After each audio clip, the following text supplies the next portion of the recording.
पौराणिक कथेनुसार एकदा राजा सत्यव्रत नदीत स्नान करत होते. स्नान करता करता त्यांच्या हाती एक मासा आला. मासा तेजस्वी होता म्हणून राजा त्याला महालात घेऊन आले. त्यांनी त्याला एका छोट्याशा भांड्यात ठेवले. पण थोड्या वेळाने बघतात तर काय, त्या माशाचा आकार वाढला होता. म्हणूनच राजाने त्याला महालाच्या तलावात सोडले. पण तलावात देखील त्याचा आकार वाढू लागला. म्हणून राजाने त्याला समुद्रात सोडण्याचा निर्णय घेतला. समुद्रामध्ये जाताच त्या माशातून एक दिव्य स्वरूप प्रकट झाले. ते होते साक्षात नारायण. नारायणीने राजा सत्यव्रताला सांगितले की काही दिवसातच महाप्रलय येणार आहे आणि त्यामुळे पृथ्वी बुडून जाणार आहे. त्या पृथ्वीचं संरक्षण कर.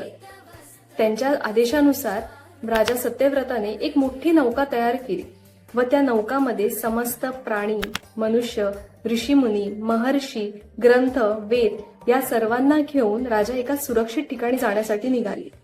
महाप्रलयाला सुरुवात झाली. पाण्याचा वेग एवढा होता की नौका डुबू लागली.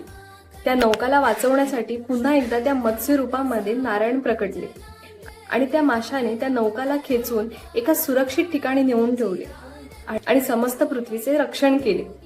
तो मासा म्हणजेच भगवान विष्णूंचा पहिला अवतार, मत्स्य अवतार.